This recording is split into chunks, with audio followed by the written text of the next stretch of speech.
What's up there and welcome to a brand new video on 414 Anime. Last week I covered the Addictive series that would keep you up until the early hours of the morning. Card in the top right now, but watch this one first, wink wink. This week I will cover those Addictive series that you can binge watch in one sitting. These beast series are all around the 12 episode mark, which means at roughly 25 minutes each, you could kill one of these series in only 5 hours. Hashtag quick maths. Alright, so grab those snacks, get comfortable and enjoy my list of 5 anime series you can smash in one sitting.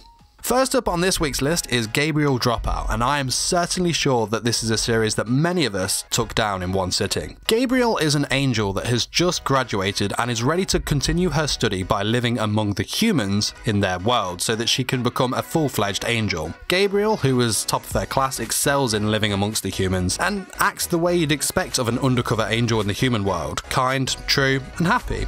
Gabriel, however, becomes addicted to video games in the human world and goes through quite the change. Much so that she refers to herself now as a fallen angel. She is lazy, sarcastic, slobbish, and often annoyed by her friend Vignette, a demon that constantly tries to keep Gabriel in check. As Vignette tries to revert Gabriel to her previous angel ways, to no avail I may add, they meet two very, you could say, unique characters. Another angel called Raphael, and a demon that is the self-proclaimed future ruler of the underworld. And may I add, this one needs no introduction. Satania. Yes. Love Satania. Best character from the series. Don't at me. This series is basically an easy to watch comedy that follows the lives of this unlikely group. I pretty much laughed throughout the entirety of this show and thought, wait, it's over already? Next up is Madoka Magica. On the outside, this series looks like a cutesy magical girl anime that you will either hate or hide your love for as a guilty pleasure. However, this series has a hidden darkness to it, much darker than all the imagery or advertisation suggests. This darkness hooks you in. The story then keeps your attention as it unfolds, and then all of a sudden you're sat there as it ends thinking, well, yeah, totally wasn't expecting that. I want, and hundo need more. Luckily, there's the addition of the movie Rebellion. Thank you, and yes please. I can really only describe Madoka Magica as its own unique series. The animation has a childlike charm, the soundtrack highlights moments of tension, sadness, and action. Like I said, its story definitely catches you off guard to what you were expecting, and of course, many other amazing aspects. I can't think of any other anime series that has so many defining qualities as this one, but if you can, obviously let me know in the comment section below. And I actually remember a friend of mine at work suggesting this series to me. I looked at it and thought, but really? To my shame, I saw one of the characters, Kyoko Sakura, in case you were wondering, and thought, yeah, she looks pretty cool, I'll give it a go. 5 hours later, and I just remembered thinking, yeah, that was nothing short of amazing. Thanks. So in summary, check out this series if you haven't yet already. Our next entry is such a beautiful and wonderfully put together series. Miss Kobayashi's Dragon Maid follows main protagonist Toru. On the outside, she looks like a really cute, easily lovable maid girl, but she has a catch.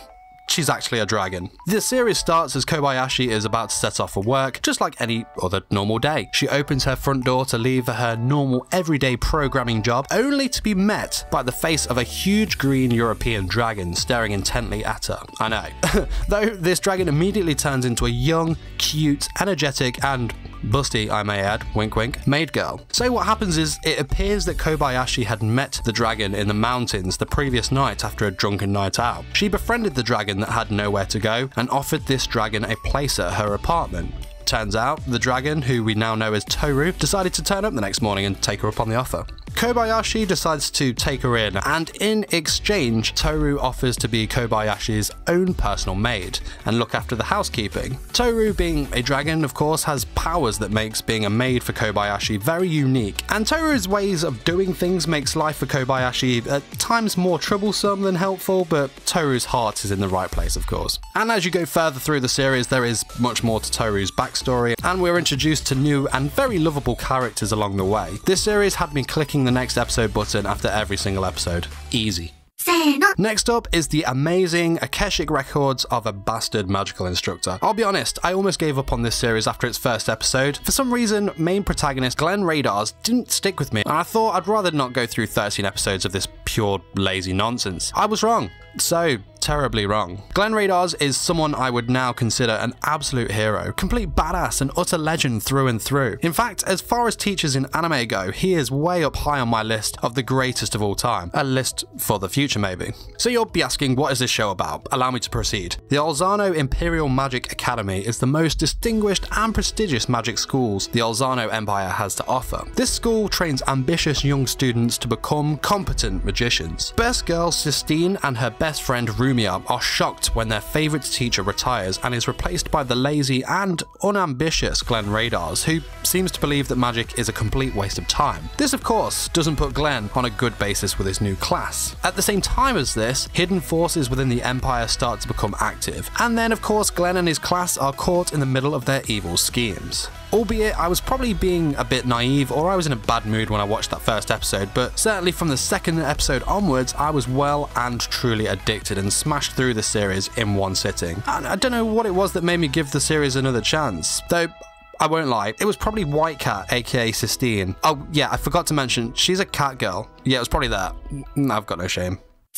Our final entry is one of the most beautiful series I've had the privilege of witnessing. That series is Charlotte. The series follows main protagonist Yu Otasaka, who on the surface just appears to be a typical teenage student. He has charm and seems to be intelligent, but like most anime protagonists of this nature, has a hidden secret. His secret is that he has the ability to slip into another person and take control of their body for 5 seconds. Using this ability, he has been able to achieve the highest grades, which has allowed him to enter a very prestigious high school. However, Yu is in for a bit of a problem. When caught by best girl Nao Tamori using his powers, Yu is forced to join the Hoshinomi Academy with his cute AF little sister Ayumi. This academy is a special school for students who possess supernatural abilities. Yu is of course forced to join the student council that is led by, of course, Nao, and their task is to secretly track down adolescents who are abusing their supernatural powers. Though the more challenges they face, the closer Yu is to finding out that his own power seems incomplete, and that it could be way more powerful than he actually imagines.